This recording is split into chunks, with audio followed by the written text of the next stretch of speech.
perguntar. A gente faz uma plaquete, cara? Seria uma opção se você colocar o nome da aula, pelo menos. Que aula é essa, gente? Vocês sabem? Na quinta aula. A quinta aula. Não, deve ser a número par. Acho que é essa. Essa é uma aula número par. Nossa, acho que é essa.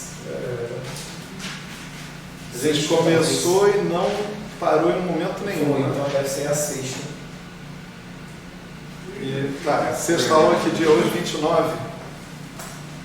Sim, tá. Então Se lembra o dia que começou a aula, eu sei que dá pra Foi dia 15, o primeiro dia. 15. Não, mentira, dia 13. 13? É. 13. Então já teve 13, 1, 2, 3, 4, 5, hoje é a sexta. Hoje é a Não sexta. faltou nenhuma aula, né? Não, acho que não. Dia 20 foi a terça, não Não, não, terça. Tá. Eu passei. 2019. O ano é importante também, que depois o cara não sabe nem que ano o cara viu essa aula, né? Vou deixar aqui quietinho aqui nesse canto. Quando eu perguntei o que é CD.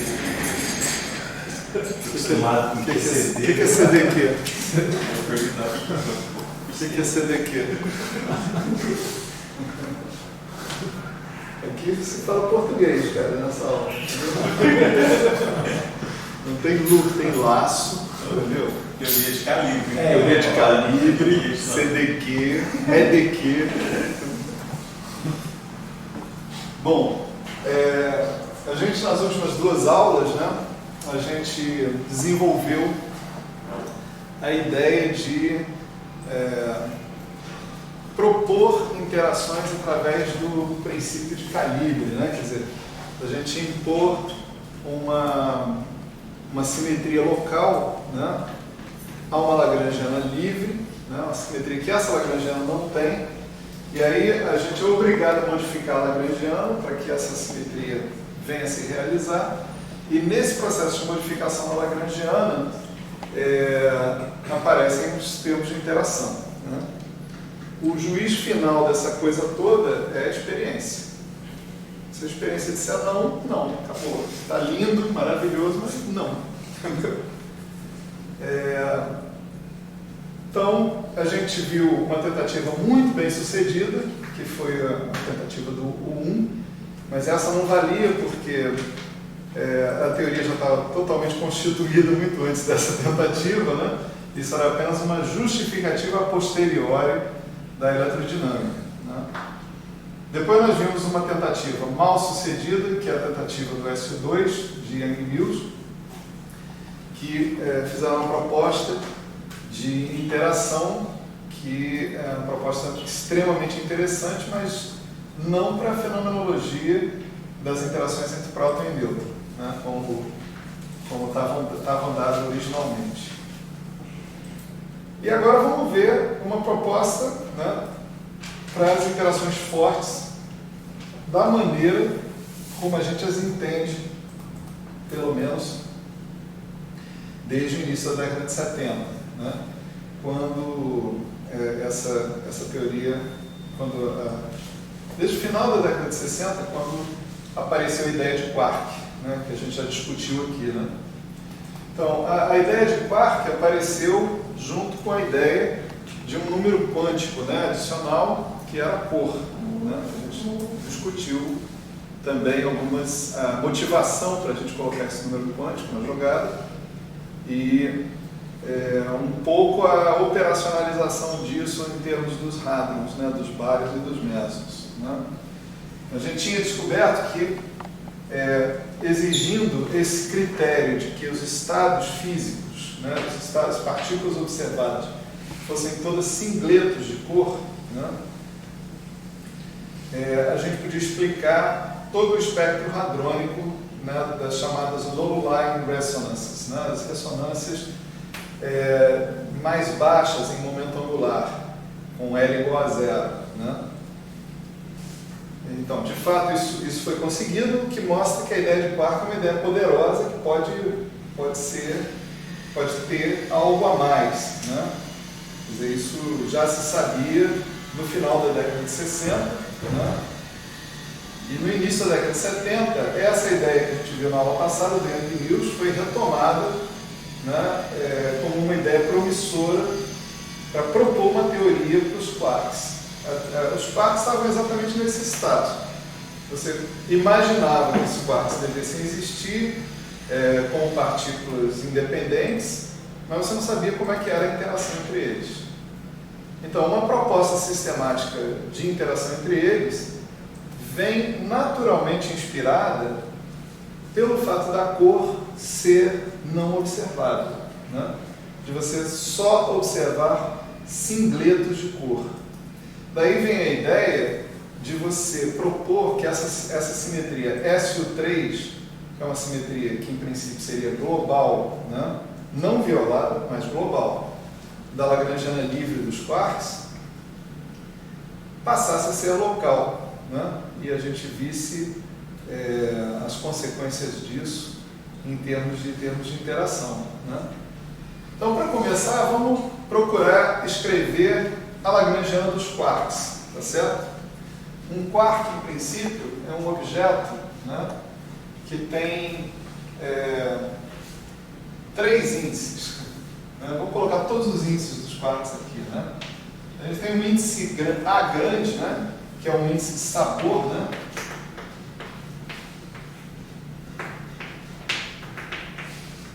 Que hoje em dia nós sabemos, mas não sabíamos na época, que varia de 1 a 6, né? Tem 6 tipos de quarks, 6 sabores de quarks, né? Nós temos um índice, vamos chamar de alfa, né, que é um índice de cor. Cada tipo de quark vem em 3 cores, né? Red, green and blue, vermelho, verde e azul, né?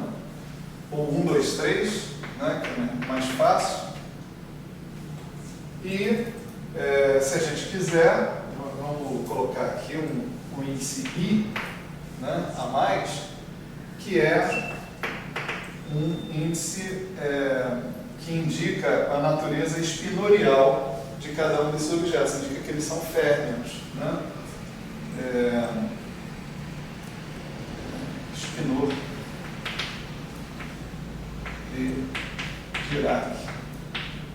Como eles são os férmions com massa, então eles têm que ser descritos por espinores de Dirac, são com massa e carregados, né?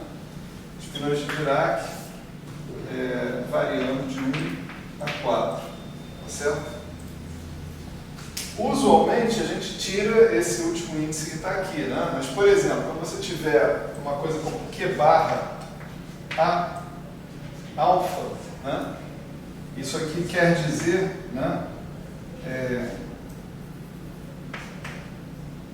Q A alfa daga estrela, né? I J gama zero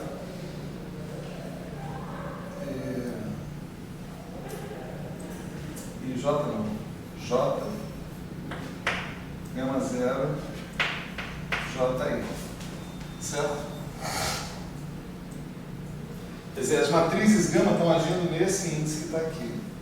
Esse índice nós vamos deixar de fora, não vamos colocá-lo explicitamente. A gente vai sempre supor que os quarks são vetores, né? Vetores de coluna ou vetores de linha, né? Se tiver uma estrela, um transposto, a gente sempre identifica com vetor linha, em relação às quais esses gamas são matrizes que agem nesses vetores de coluna ou vetores de linha, né? Então, o índice I vai ser omitido e a gente vai pensar em escrever a Lagrangiana livre desse sistema de quarks, né, dessa maneira, né? Lagrangiana livre vai ser,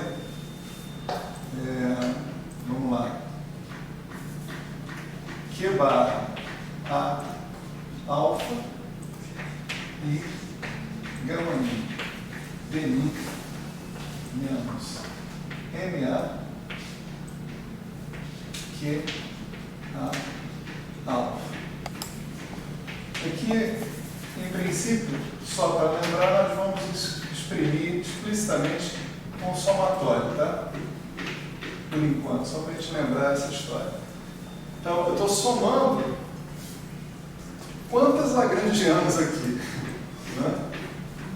Se eu pensar que o índice A vai de 1 a 6, que o índice alfa vai de 1 a 3, eu estou somando 18 lagrangianas. Tá certo?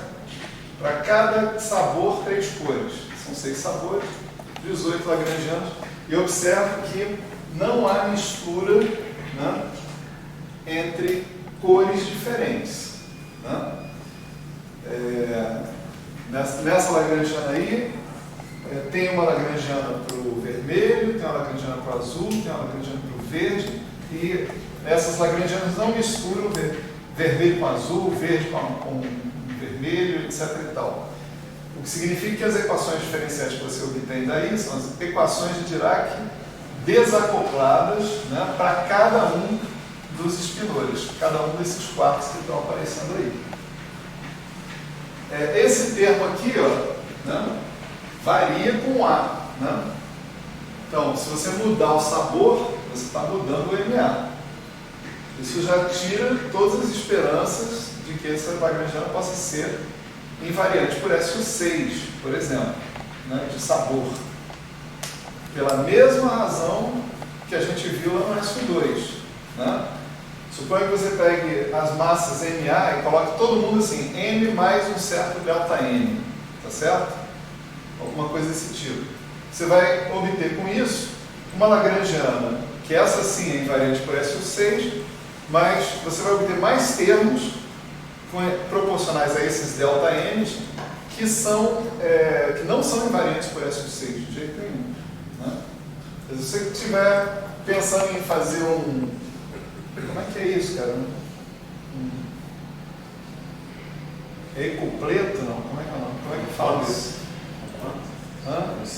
Um cara com 6, um vetorzinho com 6 componentes. 2 é dupleto, 3 é tripleto, 4 é quadrupleto, 5 eu já não sei, 6 eu já não sei.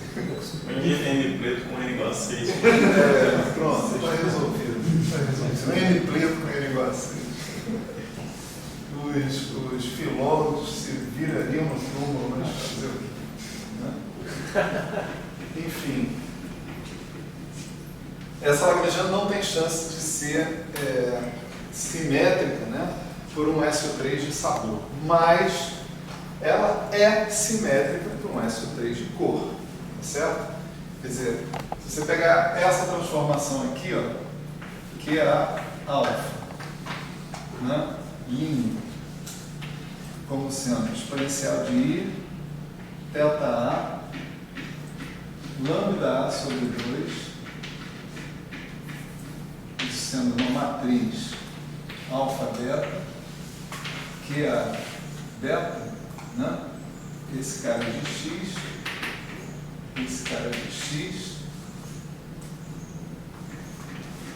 Esses lambda A são matrizes de Gelman, né? Geradores da representação 3 de SO3, matrizes de Gelman, certo? Ou seja, isso aqui é uma matriz 3x3 que representa a transformação mais geral dentro da representação 3, tá certo? Então, por essa transformação que está aqui, né, pegando essa transformação, você pode observar que o Q barra A alfa minha, ele vai ser Q barra A beta, né,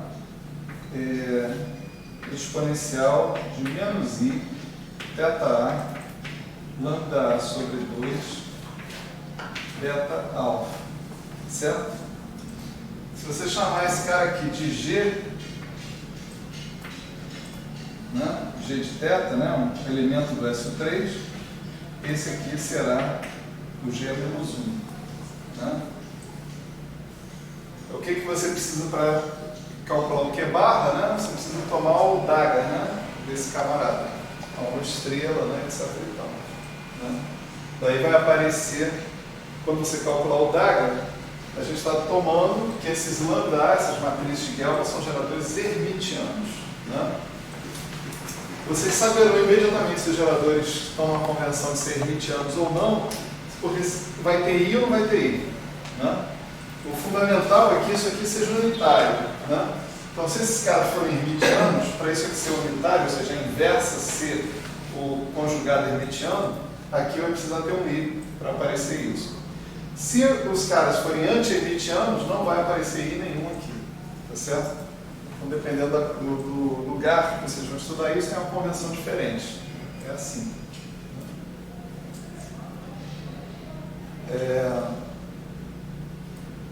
Só a título de comparação, como seria a transformação com SO3 de sabor, né, desses caras, né? Esse aqui é o SO3 de cor, né? O SO3 de sabor, chamado SO3F, SO3 de flavor, né? Seria uma transformação desse tipo, que é a alfa de x é exponencial de I, θ A, esse 6, né? Perdão, TA, alfa, beta, e, desculpe, que é AB, QB, alfa, de x. Tá certo? Veio que agora a sua matriz de SO6, aqui eu não estou me importando muito quem são os geradores, né, dessa representação fundamental do SO6, a representação 6-dimensional, né? Não importa, mas o que importa aqui fundamentalmente é que ele age nesses índices superiores aqui. Ele deixa o índice inferior, o índice de cor, completamente inalterado. Tá certo? Então são duas transformações que agem de maneira completamente independente uma da outra. Tá certo? Só que isso aqui não é simetria, né?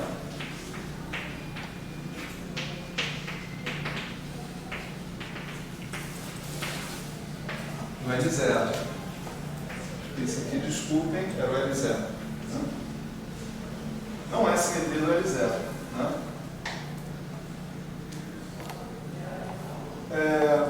Nós aqui não estamos interessados numa simetria aproximada. Né? Estamos interessados numa simetria de fato, exata. Né? Tipo 1. Né? Tipo 1 da medida. Então, a gente imagina, né, que a Lagrangiana livre dos quarks vai possuir essa simetria global. Isso é bem fácil, né, de ver. Se o Q transforma com G e o Q bar transforma com G menos 1, sendo que esses θs não são função do espaço-tempo, essas derivadas passam por cima dos θs e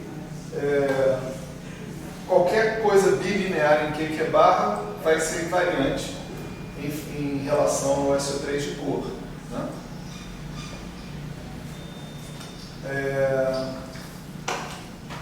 Com isso, resta a questão da gente colocar a interação, né, dentro dessa história. E a receita que nós vamos utilizar para propor uma interação é a mesma receita que antes. É propor que essa simetria seja realizada, né, de uma maneira local, ao invés de ser realizada de uma maneira global, né,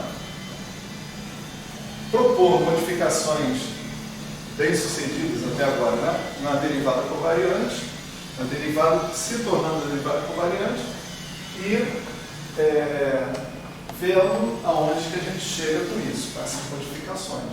Né? Então, o nosso L0 ele vai ser elevado num L1, que é somatório sobre A e sobre alfa, né? De Q barra alfa e gama mi. Mas agora, ao invés daquele D, eu vou usar um demi grande, né? E esse demi grande vai ser uma matriz no espaço das cores, tá certo? Como antes, aquele demi grande era uma matriz no espaço do isospin. Né? Demi alfa beta, né?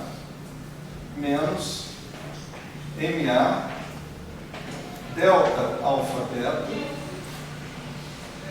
QA beta. Certo?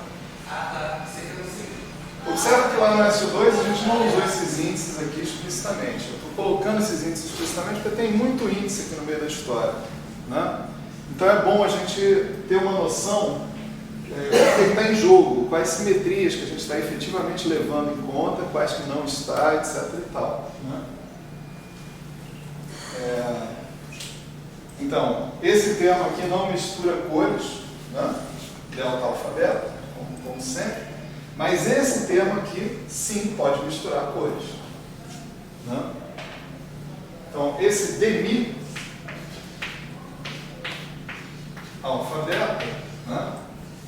A proposta é que ele seja um demi delta alfa beta, né? Menos ou mais, a gente nunca lembra.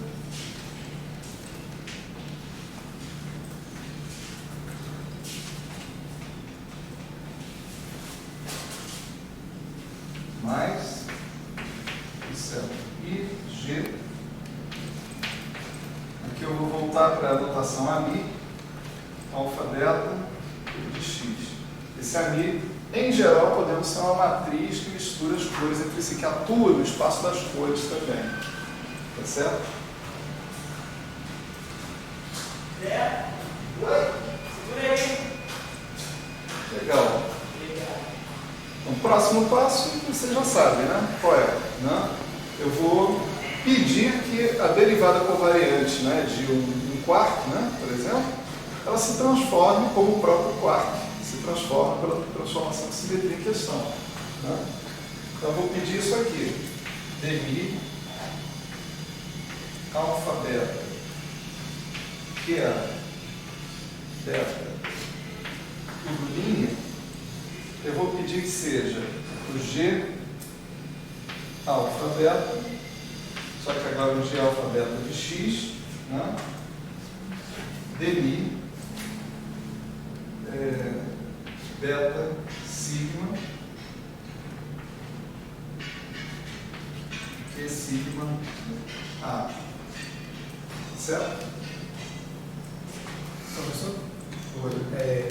A liberdade que o senhor está dando para poder misturar as cores é para justamente combinar cores diferentes e formar próton, nêutron, proton. Não, eu estou simplesmente, eu estou fazendo da mesma forma como eu fiz lá no isospin, eu estou prevendo o seguinte, que essa derivada covariante, ela está na forma mais geral possível. Né? A forma mais geral possível dela é como um operador que atua no X, né, na posição, mas também atua no espaço de isospin. Tá certo? Por isso que a gente pensou lá o BI, né, da aula passada como sendo uma matriz. Né?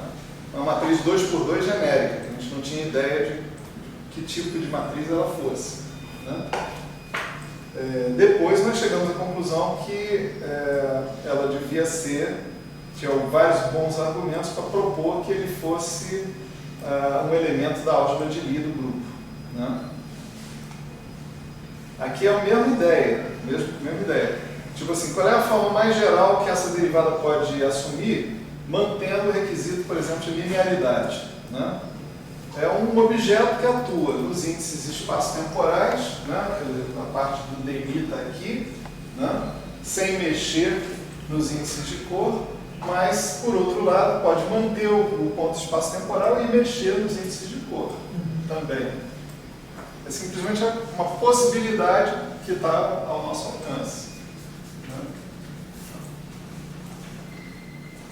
Confesso para você que eu não testei o que acontece se eu tirar esses índices daqui, botar um delta alfabeto aqui também. Certo? Fica só com um campo, né? Mas eu tenho que saber se dá merda.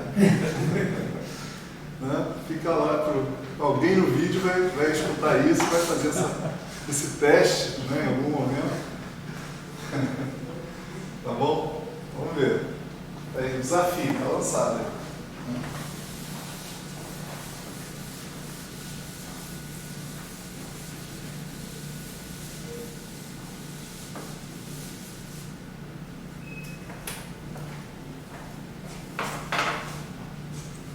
Bom, então vamos trabalhar essa equação aí, levando todos os índices em consideração, né? Explicitamente.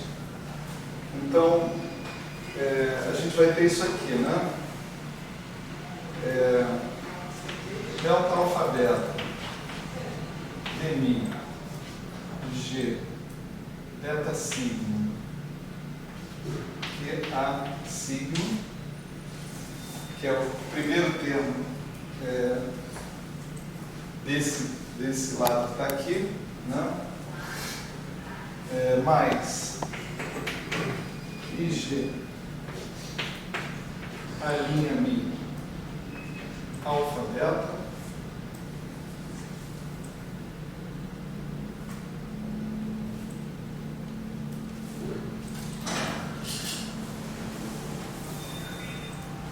Q beta, desculpe, G beta sigma, Q sigma, tá?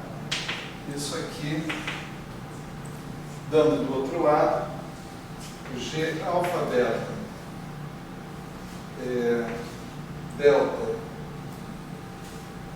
beta sigma, dmi, o que é a sigma, mais IG, G alfa beta, ami, delta sigma, que é a sigma. Tem um negócio incômodo aqui, chato, que G é a constante de acoplamento e ao mesmo tempo é o elemento do grupo, né?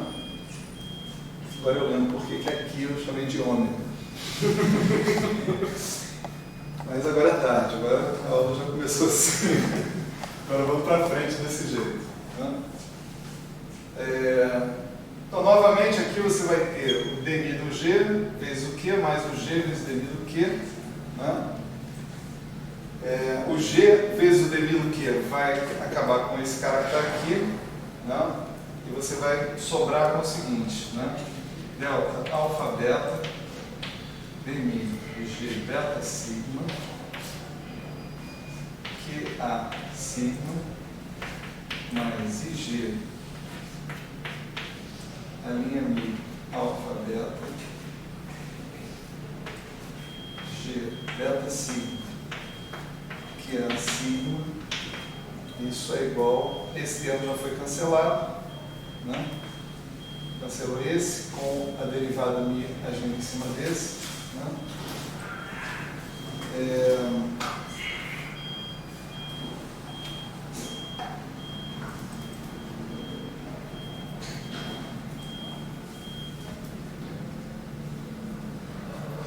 Igual a IG, G alfa beta, ami beta sigma, que é a sigma. Novamente, a gente procura multiplicar, a gente observa, né, que o cara está multiplicando que é a sigma, né, em todos os termos. Você tem um coeficiente grande multiplicando que é a sigma dando zero. Imagina que a sigma seja completamente arbitrário, então a única solução é que o coeficiente seja zero. Então você pode apagar o que é a sigma da jogada.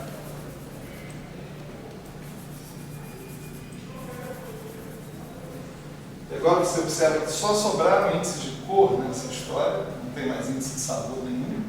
Né?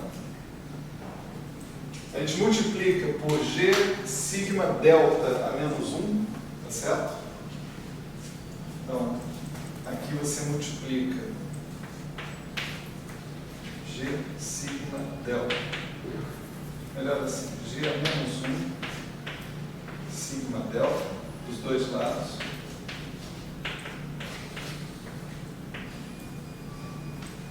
Ok?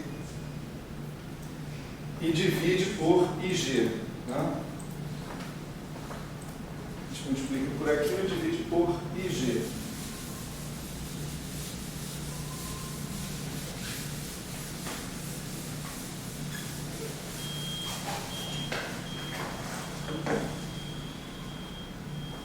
Para isolar o amilínio. Né? Então, o nosso amilínio alfa beta, ele vai ser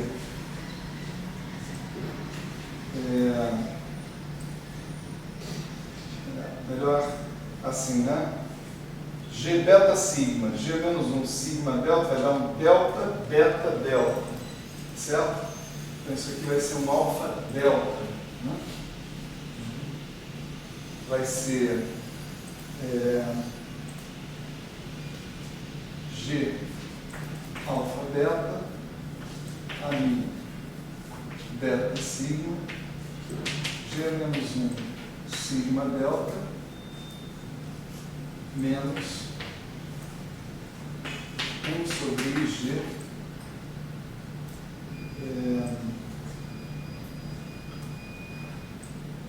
VMI G alfa sigma G menos 1 sigma delta. Certo? Então você vê que é exatamente a coisa que estava acontecendo antes.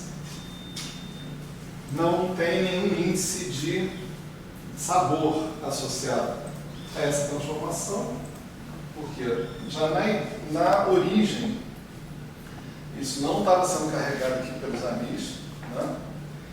Você poderia fazer o ami carregar um índice de sabor e atuar como uma matriz no espaço dos sabores.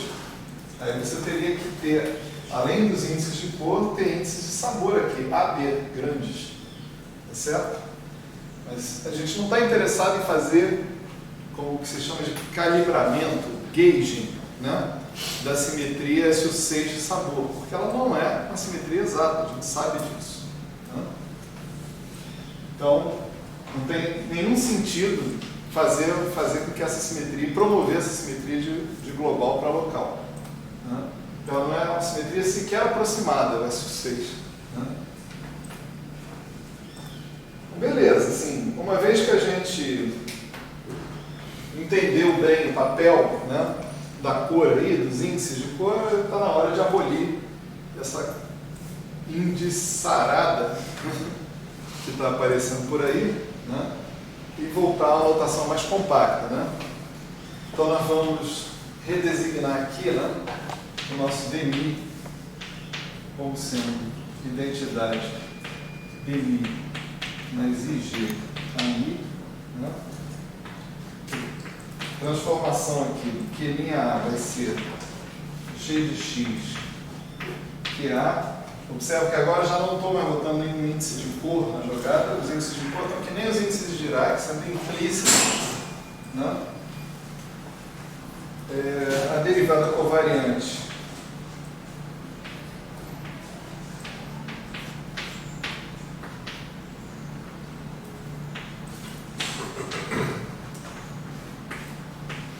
vai se transformar da mesma maneira que o campo,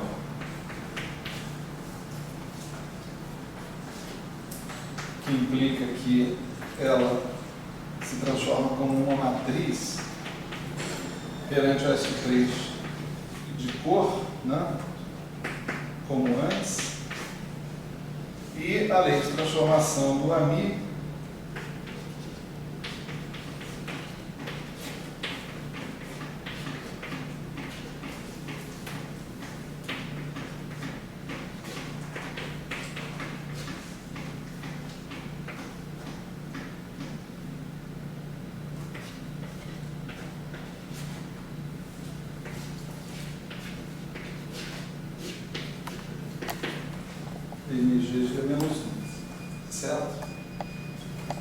Essa conta é a mesma conta sempre, né? O que tem alguma graça aí é justamente a interpretação dos índices, né? Por onde essa simetria atua.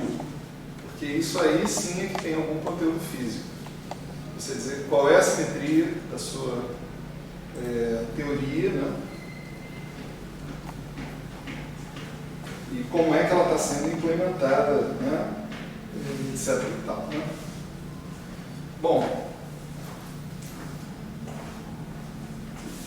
vários argumentos podem ser dados, né? Da mesma forma para a natureza dessa matriz que representa o campo AMI, né? AMI beta sigma, né? Por exemplo. Né? No entanto, um dos argumentos que nós demos fica um pouco difícil de dar aqui, porque que foi quando a gente pegou esse termo, DMIG, G-1, no caso do SU2, usou a forma fechada do SU2 para calculá-lo e obteve que esse termo era um elemento da álgebra de Lie do SU2, elemento genérico da álgebra de Lie de SU2. O mesmo movimento não me consta, eu posso estar errado, né? Pode ser que essa conta esteja feita em algum lugar, mas não me consta que a gente possa fazer para o SU3, porque eu simplesmente, eu estou falando por mim, né? Não conheço forma fechada para esse elemento G do SU3 em termos daqueles tetas, tá certo? Não conheço uma forma fechada para eles. Se existir, é uma conta factível, que dá para fazer, etc e tal, mas eu tenho minhas dúvidas.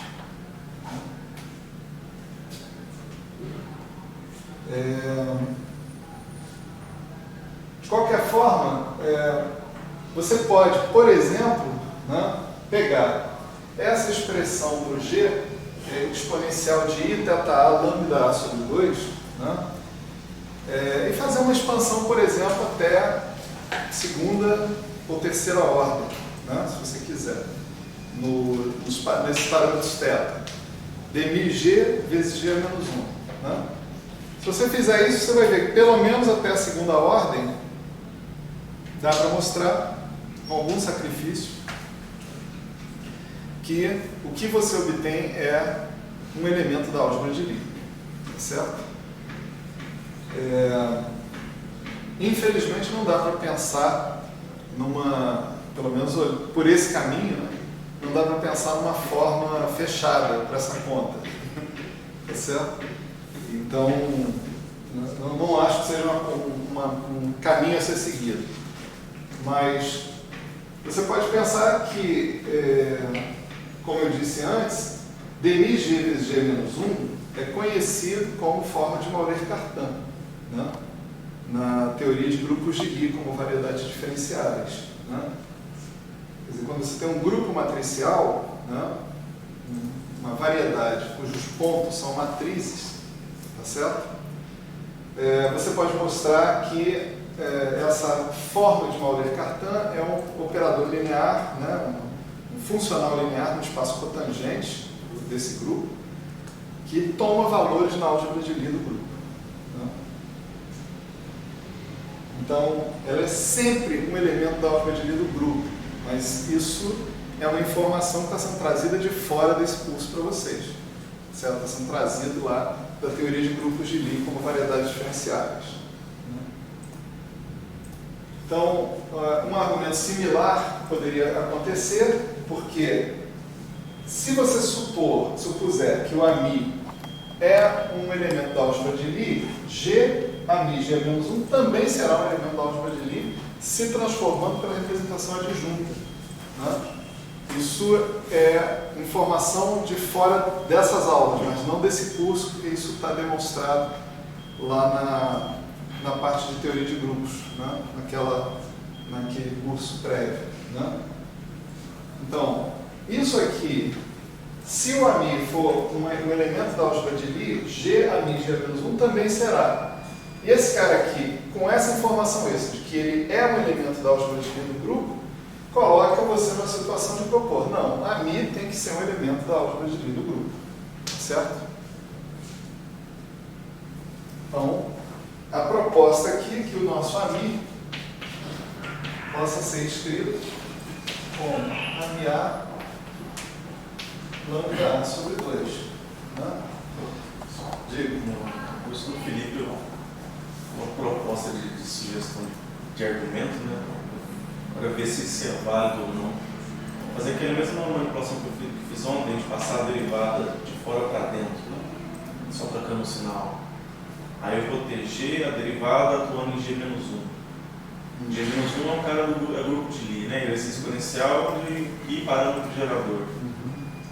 Quando eu derivar exponencial, vai acontecer basicamente eu vou descer os geradores e vai ficar o G-1 do lado direito, né? Então eu vou ter G, geradores e G-1. Mostra isso aqui para todo mundo, rapidinho. Que eu tenho a impressão que você achou um negócio legal. Mostra aí. Não seja tímido, você vai ser filmado. Não sei se vai dar certo. Pega aí. Enfim, vou pegar isso. Mas começa do começo, hein? Mostra o que você me mostrou ontem, aquela identidade lá. Ah, ok. Certo? Senão ninguém vai entender nada. Enfim, vou começar desse cara aqui. Ali para mim, X. Ele ontem me mostrou uma identidade muito maneira, né? E agora pode ser que ele tenha acabado de encontrar uma aplicação.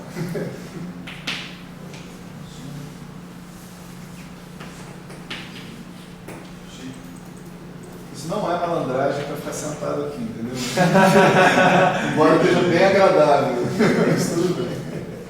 Bom, que eu vou aproveitar desse fato aqui, né, de que G, em vez de G menos 1 é igual a identidade. Eu queria que se eu tomar a derivada disso aqui. Zero.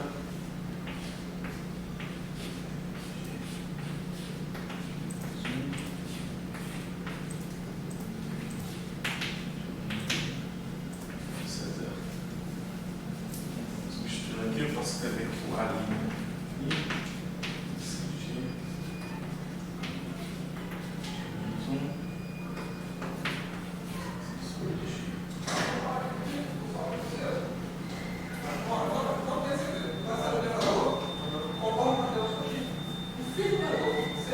Vou voltar para a notação anterior, vou passar esse I para baixo, né? Vou multiplicar por I em cima e embaixo.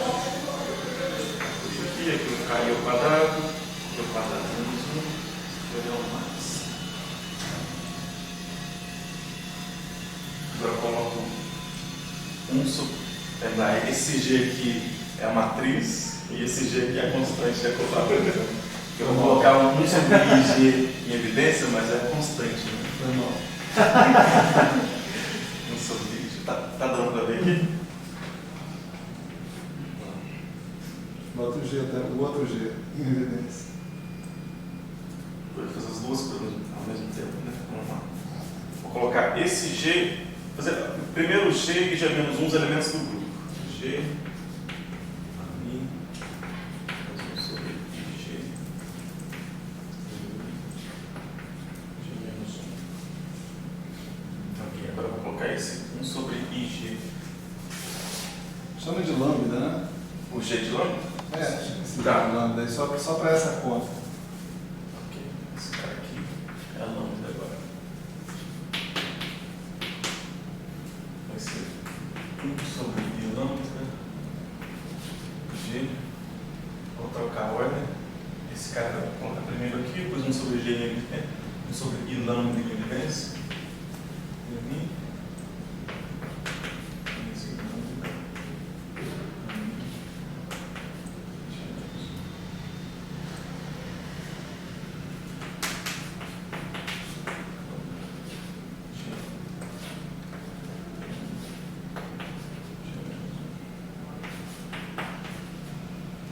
Essa é a transformação dele aqui. 1 sobre I lambda de mim. Essa é a identidade. Eu estava dando um argumento para que esse cara aqui seja um elemento da álgebra de Lie. Assim, esse aqui DMI, G menos 1.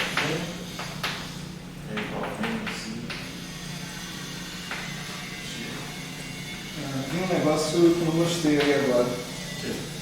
Que você, na verdade, essa fórmula faz sentido com o DNI atuando apenas sobre G-1.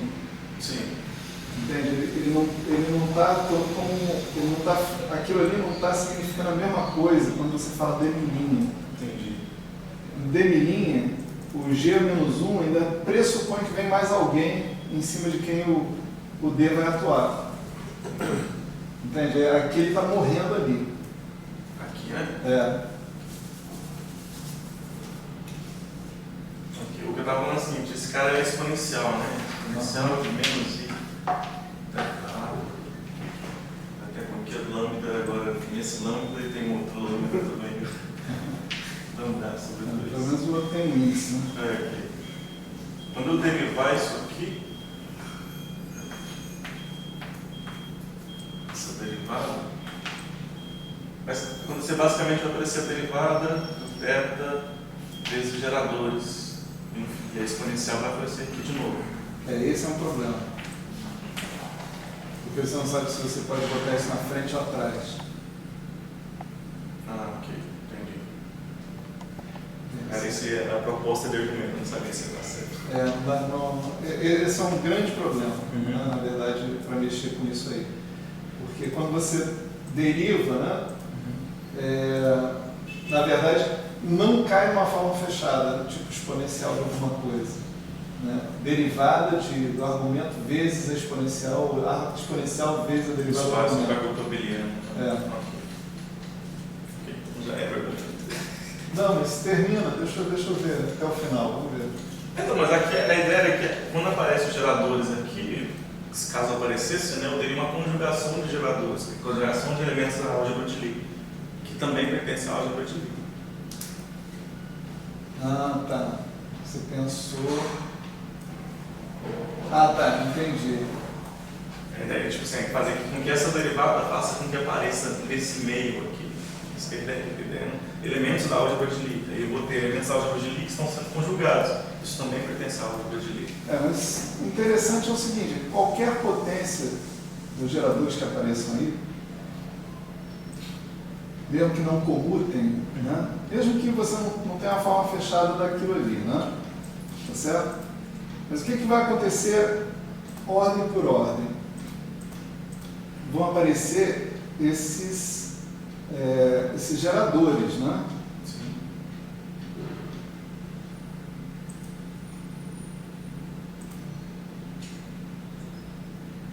Mas você não necessariamente recompôs a forma G-1, tá?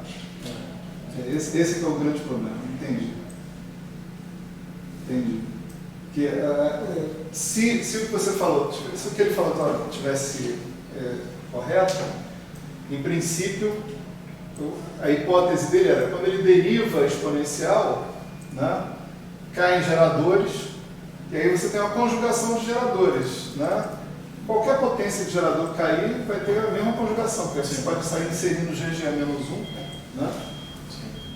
E aquilo ali seria, porque dado que a conjugação dos elementos da álgebra de Lie é um elemento da álgebra de Lie, então você teria mostrado praticamente o negócio. Mas a coisa falha por causa de um troço aparentemente simples, que é você não consegue mostrar dmi da exponencial de θ lambda A sobre 2 dmi θ vezes a exponencial. Mas só fazer um teste rapidinho.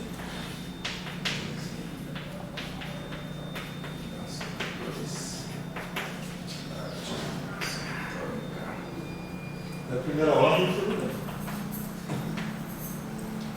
Esse aqui vai melhorar, né? Esse aqui, isso. Vou botar cá.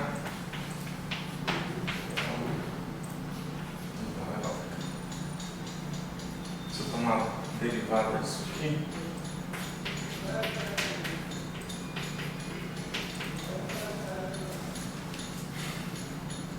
Esse aqui vai dar 0.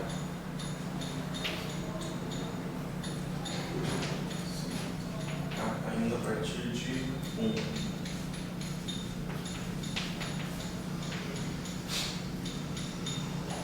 Esse K vai matar esse K aqui, vai ficar 1 sobre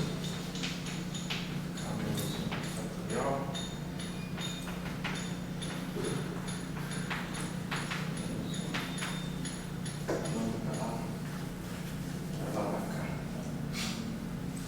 Lembra que isso aí quer dizer tem um tem o delta. delta A também, né? Mas a notação está ruim. Porque, na verdade, θ elevado a k, lambda elevado a k é θ A, θ B, θ C, θ D, θ E, lambda A, lambda B, lambda C, lambda D. Né?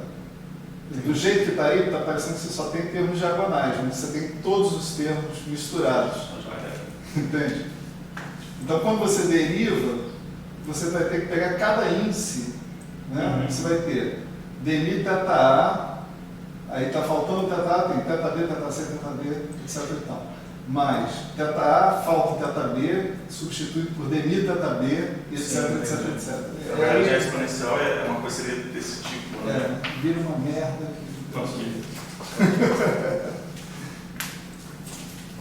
Eu adoraria que você tivesse resolvido esse problema. Infelizmente, acho que não resolveu, não.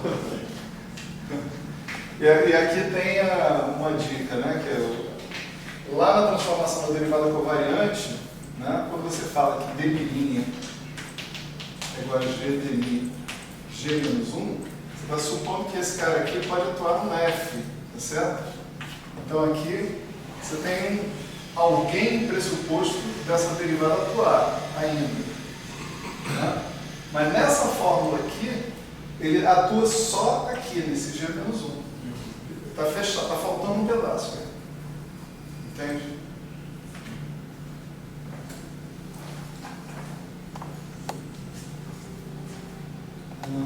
Tá. Pode apagar tudo do lado direito. A gente estava aqui. Né? Isso. A última coisa que eu escrevi. Mas o AMI dentro da Lagrangiana vai funcionar como um operador? Dentro da Lagrangiana. Sim.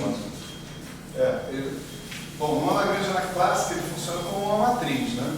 Sim. Na Lagrangiana quântica ele vai ser um operador, operador de cálculo normal, como qualquer outro. Então não está tudo bem comparar ele com o Demilinho? Na forma que o Ellison colocou, a transformação do a milinha de x, era g dmi g menos 1. Só que esse lado aqui da ideia dele sendo uma matriz, pura e simplesmente. Desse lado aqui da ideia dele ser também um operador diferencial. Entendeu? Só que ele não tem essa natureza de ser um operador diferencial. Ele, vamos dizer, no espaço de posição ele atua como um número, né? Como uma multiplicação por um número. No espaço das cores ele atua como uma matriz. Se ele for um operador diferencial, ele está atuando no espaço de posição como uma matriz também, entendeu? A derivada é equivalente a uma matriz no espaço de posição. Entendi. Né? Mas aqui ele não é, entende? Isso é bem claro, né? Pega a expressão completa, g ami g menos 1 mais 1 sobre lambda dmg g menos 1. Ele não é uma derivada, ele não está atuando em alguma coisa aqui como derivada. Entende? Então ele também não vai poder atuar aqui. Tá certo?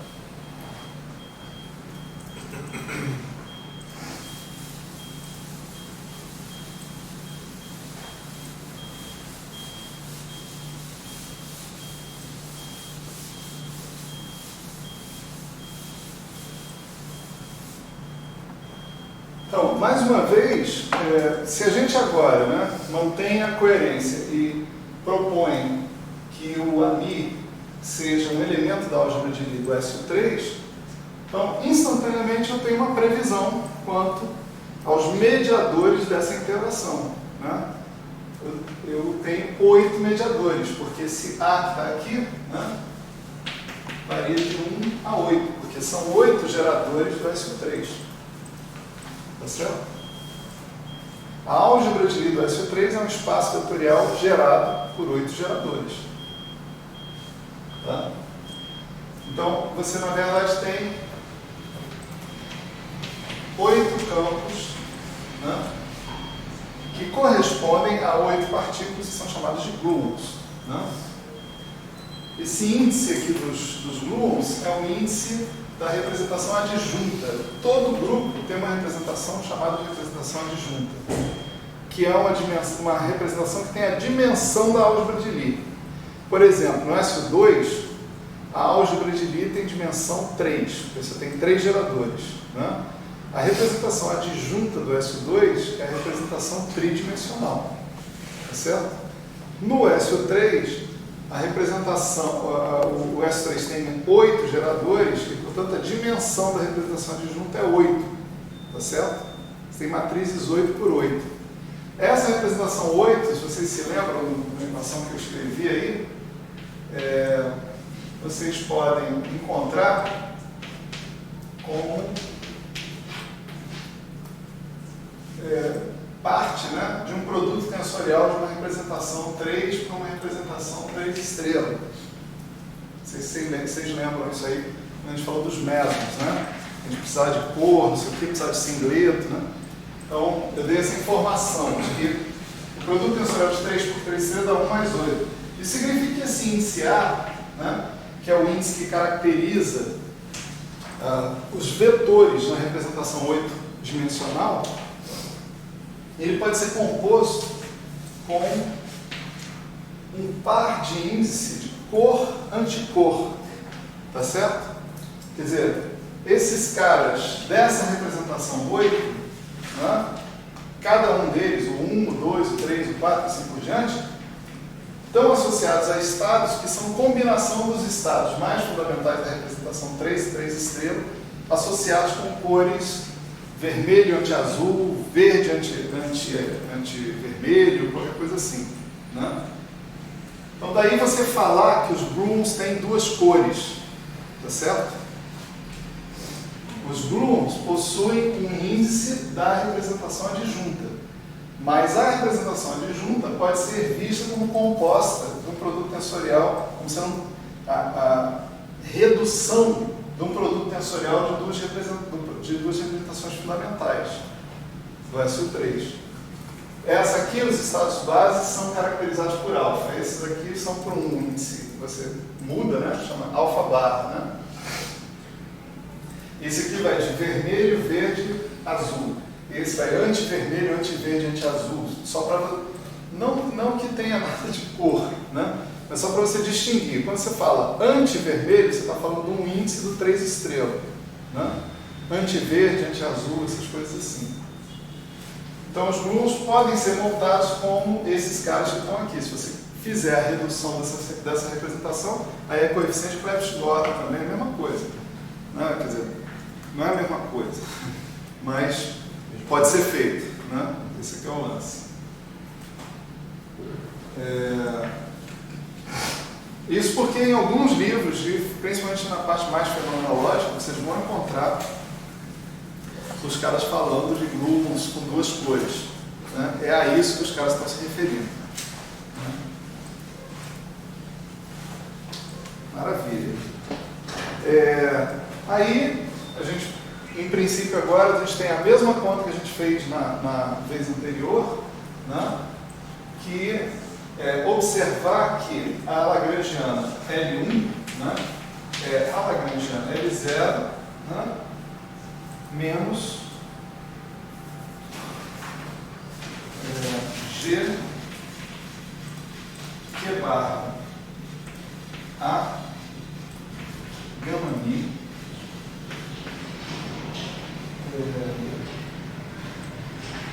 lambda A sobre 2 QA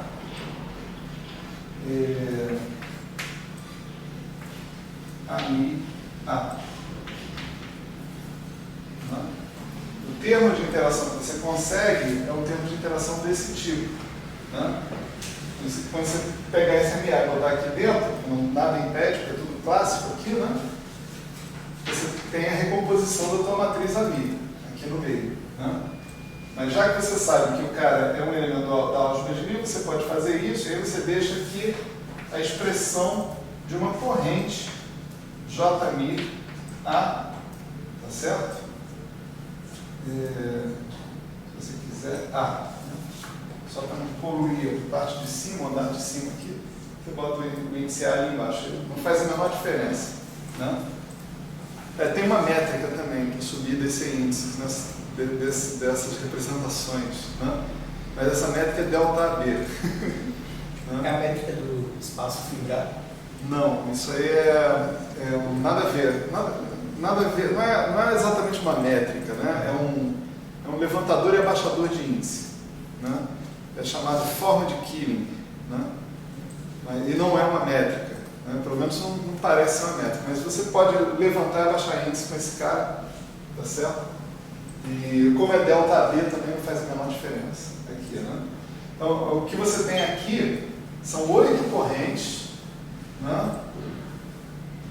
Em termos do número quântico de cor e mais 6 correntes em termos do número quântico de sabor, tá certo? Não, desculpe, acho que aqui você tem uma soma sobre A, né? Vamos pensar um pouquinho aqui, todo mundo junto, porque eu não me lembro disso. Eu peguei a Lagrangiana L0, era assim, né? Q barra A, soma sobre A, Q barra A, gama mi, I gama mi dmi, menos MA, QA, né? Aí a gente trocava o dmi por dmi grande, não é isso? Aí a segunda parte do dmi grande é que continha I, G, A mi, né?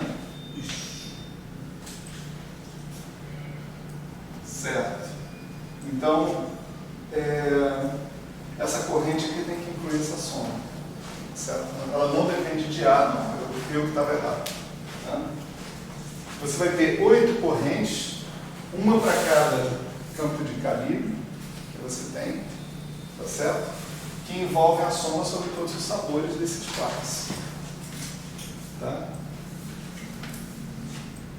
Quer dizer, o termo extra vai ser I vezes I, né? Tá, um menos aqui, soma sobre A do G, que é barra A gama mi, lambda sobre 2 que é A. Né? Novamente, essa Lagrangiana L1, né? É uma Lagrangiana de risco que conduz a cada uma das 8 correntes sendo zero, tá certo? Que potencialmente pode conduzir a restrições sobre os campos de quark que são indevidas, né? Você não deveria ter uma restrição sobre eles que não fosse uma restrição dinâmica, né? Então a gente vê que parar por aqui não dá certo, evolui como antes, né? A gente propõe alguém que venha do comutador de duas derivadas covariantes. Esse alguém, né, vai ser batizado de F mini, né, e vai ser definido como dmi a mi menos dmi a mi mais IG comutador de ami com ani, né?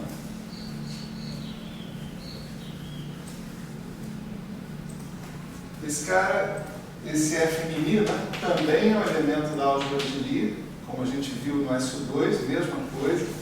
Ele vai ser um F mini A lambda A sobre 2. Você vê que a estrutura é exatamente a mesma. O que muda é a natureza do grupo. É SU3, então você tem 8 geradores. Era SU2, você tinha 3.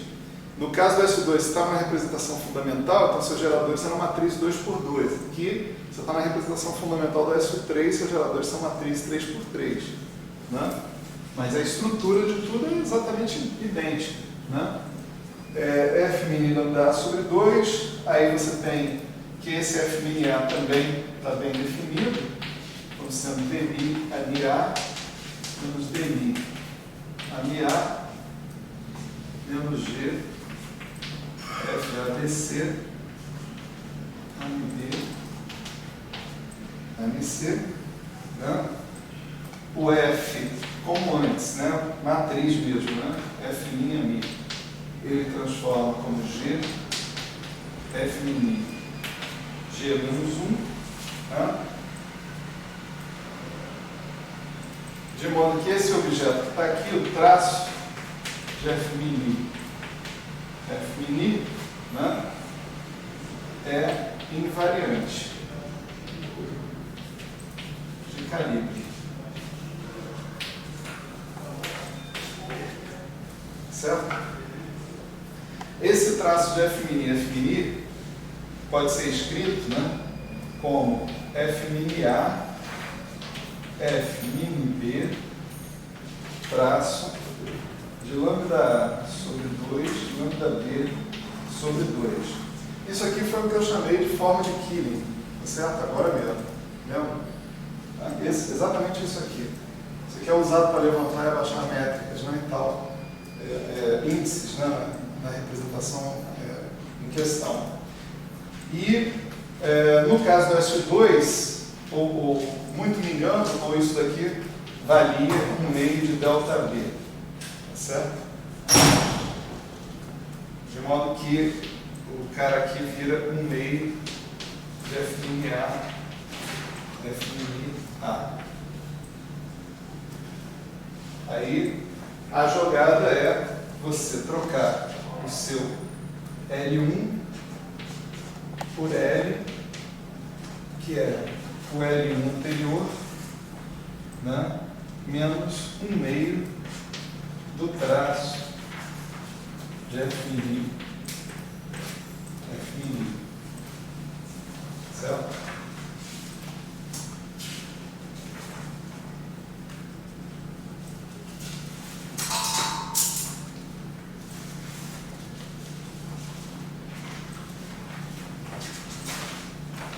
Uma coisa que eu deixei para o final foi para a gente obter as equações de movimento, né, dessa lagrangiana que está aqui. Né? Quer dizer, a lagrangiana, vocês podem ir recompondo aí, né? Tem um L0, tem um L1, né? Etc. e tal. E aí você tem os graus de liberdade que você tem na sua lagrangiana, são os quarks, né? Que a alfa, né? Você tem que variar a sua ação em relação a eles, ou os gluons, né? Que a gente está chamando de gluons, que são esses 8 campos amiáveis, tá certo?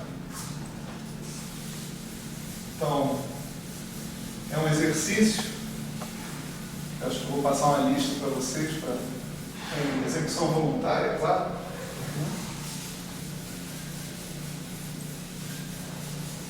Vocês mostrarem as equações de movimento que são obtidas, né, a partir dessa lagrangiana L, são essas aqui. Né?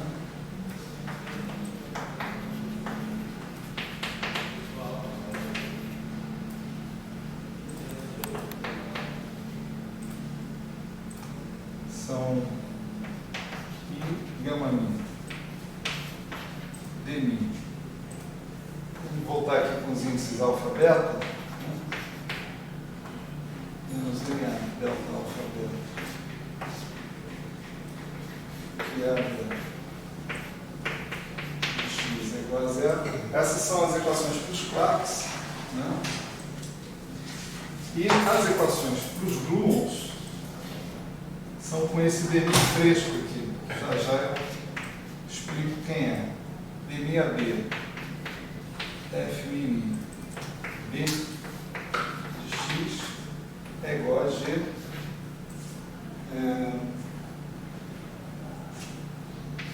somatório em A, que barra A alfa lambda A sobre 2 gama mi, que é a beta, certo? São esses caras aqui, são os caras que eu chamei de J-mi A. Né?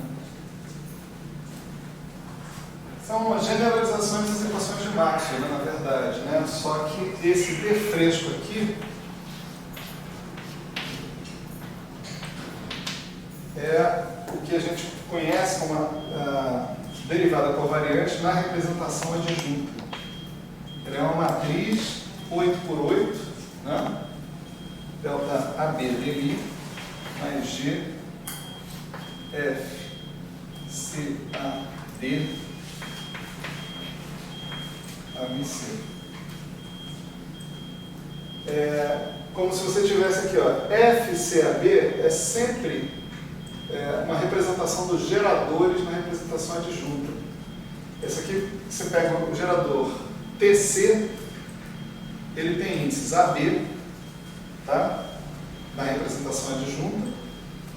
Também, o índice que designa os geradores é o mesmo índice que designa o índice da representação, isso aí é uma confusãozinha, né? Então, aqui, se você pensar que você está considerando o gerador TC, essa aqui é a matriz com índices AB da representação adjunta que corresponde ao gerador TC do SU3, tá certo? E são as próprias constantes de estrutura, como em todo grupo de Lie é assim, não é só no SU3, em todo grupo de Lie.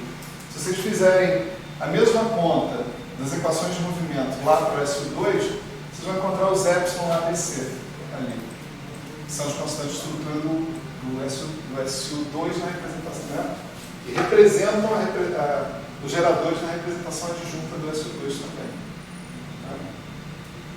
Tá? Então, isso aqui é a derivada covariante numa dada representação. Imagina que o AMI fosse sim uma combinação linear dos geradores, mas não essa combinação linear nessa representação. Essa aqui é a representação fundamental. Né? Imagina que o teu AMI fosse uma combinação linear dos geradores na representação adjunta. Né? Que ele fosse um AMI barra, que se fosse AMI A, TA e não AMI A longo da A, onde esses TAs, né, fossem matrizes com índices da representação adjunta. Tá certo? Matriz 8 por 8, no caso. Tá certo? Então, você poderia montar uma derivada covariante nessa representação também, sem problema nenhum. Né? E é essa derivada covariante que aparece aqui. Ela aparece naturalmente nas equações de movimento da tua teoria. Não precisa impor nada, não. Tá certo? Ela vem, né, como ela teria que vir. Tá bom?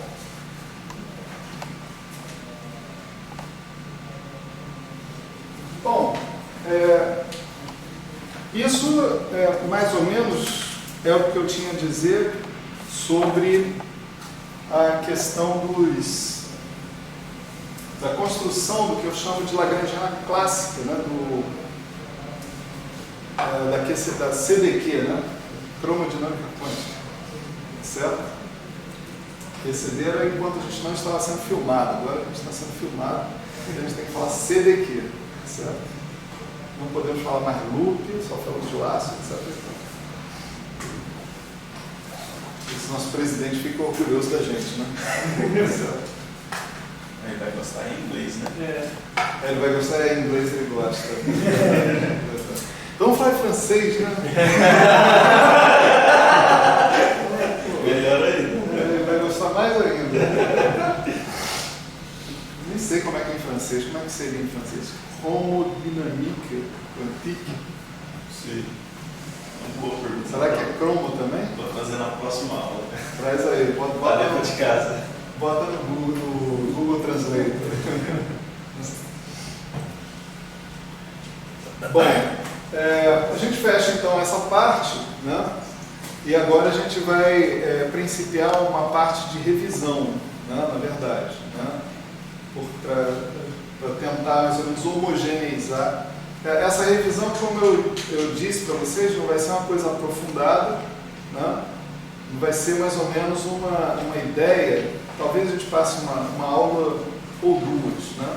1h30, 2 aulas, fazendo essa revisão, que vai incluir a questão da integração funcional e das regras de Feynman. Né? Tudo mais ou menos a velocidade da luz, sem grandes demonstrações, só para tentar deixar vocês confortáveis, né, com o que a gente vai falar a seguir, né? Tá certo? Então, interrompe isso, né, e vamos começar com essa parte de revisão. A gente tem meia hora ainda, eu acho que dá pelo menos para começar, né, a revisão. Aí a gente para às 4 horas e continua na próxima terça-feira. Próxima terça-feira, né? Vocês suspenderam a aula de métodos teóricos, né? Vocês esqueceram de suspender a aula de interações fundamentais. E o Picanço vai estar no encontro também. O Picanço também vai. Pois é. Eles vão para Campos do Jordão, né? Para o Encontro Nacional de Física de Partículas e Campos.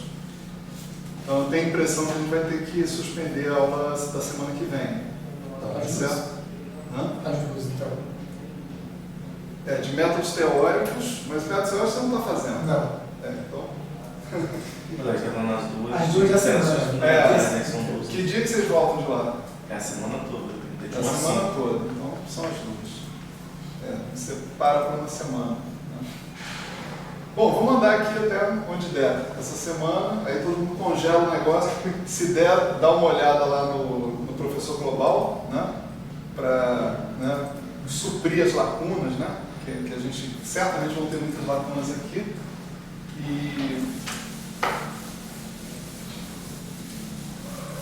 Ou pode deixar fazer essa revisão na semana que vem também.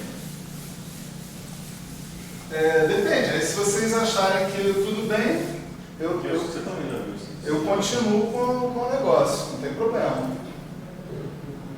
Também vai estar gravado também, então não tem problema, não tem porque para não atrasar também, né? Tudo bem? Sim. Então beleza. Matheus, beleza também. Tá. Não esquece. Vai continuar essa aula semana que vem. Seguimos com a programação normal.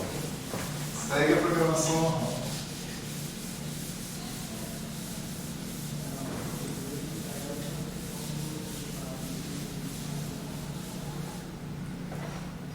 Então tá.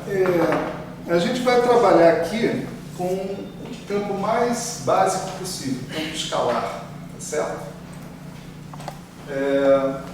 Campo escalar com massa, tá certo? Ele é basicamente definido como um cara que obedece a equação de Klein-Gordon, que é a única equação que ele obedece, né? Deixa eu ver que letra que eu usei aqui, filho. Tá certo? Estava deixando mais M2 φ igual a zero. Um campo escalar livre obedece essa equação. Um campo escalar interagente vai obedecer outra equação distinta dessa, né? Mas, vamos dizer, a Lagrangiana livre, que vai me gerar um campo de Klein-Gordon, um campo escalar, né? Vamos chamar de L0, é uma Lagrangiana assim.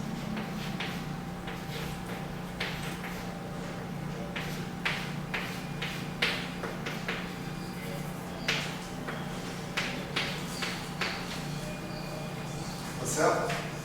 Se você usar um princípio variacional, né, vai relacionar φ, você vai obter a equação de Klein-Gordon que está ali, né? Agora, campos clássicos não tem a menor graça, né? O que interessa para nós aqui, do ponto de vista da física de partículas, são os campos quânticos, né?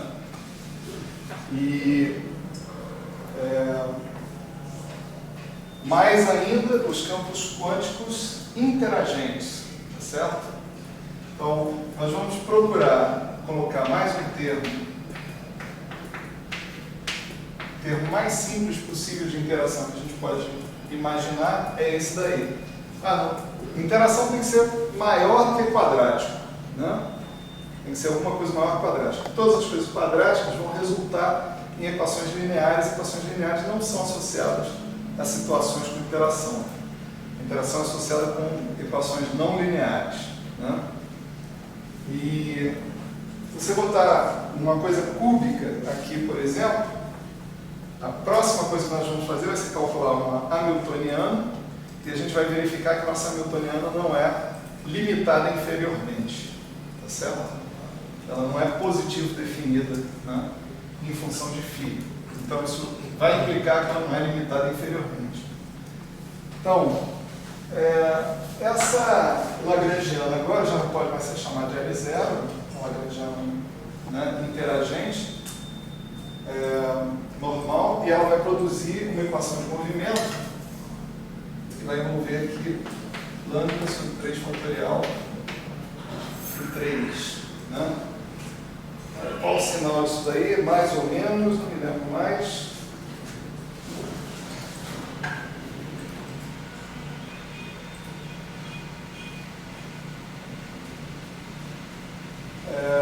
Bom, o mesmo sinal do M, né?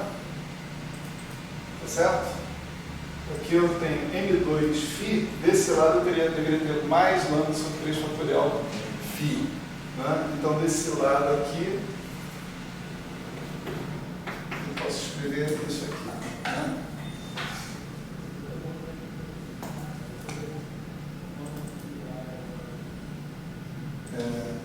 Isso aqui também você pode escrever como menos φ da lambertiana φ, né? A menos uma parte de divergência. Né? Então, beleza. Tá, então eu tenho um campo clássico, vamos supor, que satisfaz uma equação de movimento não linear, né? Bastante complicada, né? Sem solução analítica, né? Que a gente saiba. E a gente se propõe a fazer a quantização desse campo. Né? A maneira canônica de fazer isso, né, é, primeiro, calculando os parênteses de Poisson associados com o campo clássico e depois transformando esses parênteses de Poisson em comutadores. Né? Isso significa que a gente está escolhendo esses operadores, porque se a gente escolhe a álgebra dos operadores, que os operadores têm que assumir, né, a gente está implicitamente escolhendo que tipo de operadores são esses. Certo? A álgebra determina os operadores, né, no espaço da representação. Então, vamos dizer que depois que a gente faz esse procedimento, né, a gente termina num conjunto de relações de comutação, que é uma coisa essencialmente assim: x0, x, φ ponto de x0, y, igual a I, H cortado,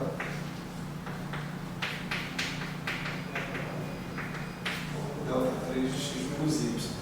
Certo? Φ ponto aqui você poderia escrever de outra maneira, escrever como π, né? Momento conjugado ao campo.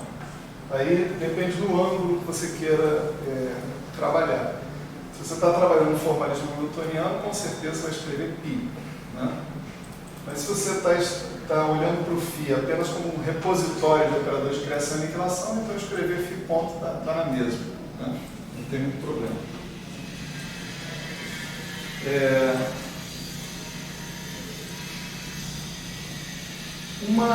Uma ideia, né, para obter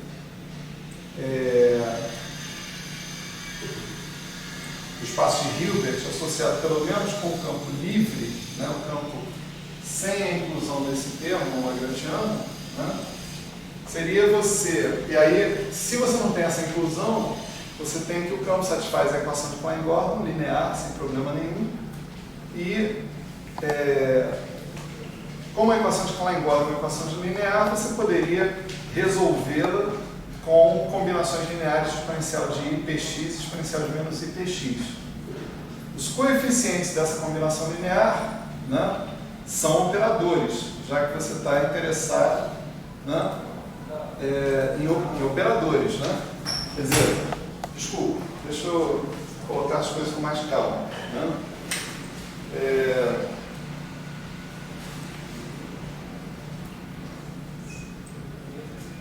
Vamos falar sobre Lagrangiana livre. Né? De volta ao caso livre. De volta ao caso livre, aí você tem o L0, né?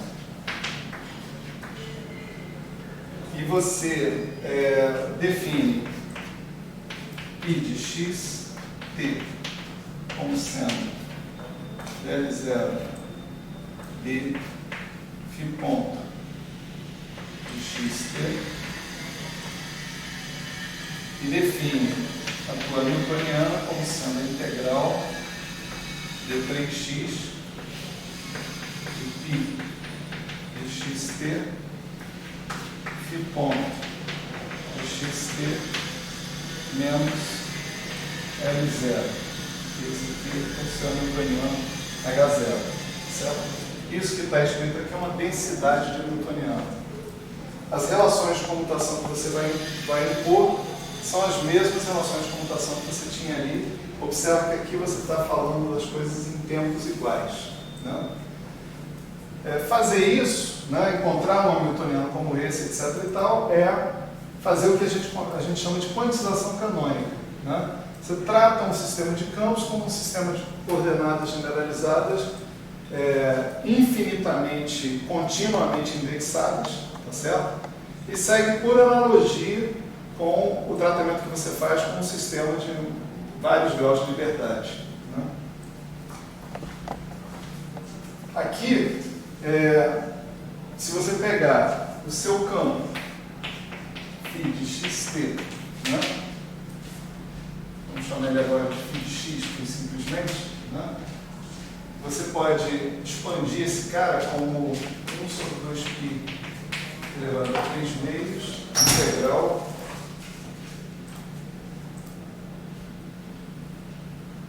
de 3π sobre raiz de 2π0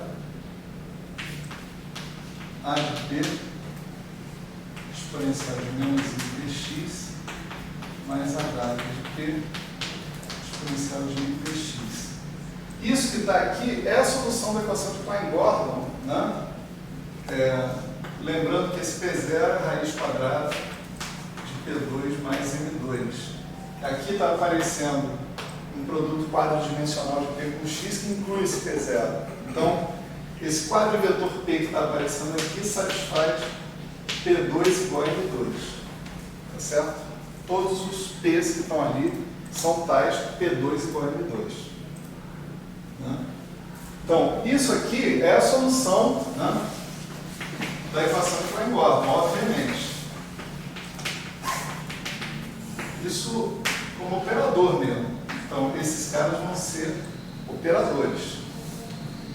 Esse operador da Almeida-Chaves passa por cima disso, não tem nada a ver com isso. Bate aqui e pronto. Tá? Quando você impõe as relações de comutação canônicas, né, você impõe que φ de x0, x, φ ponto de x0, y é igual a I delta. Então, relações de comutação canônicas implicam que esses operadores que aparecem aqui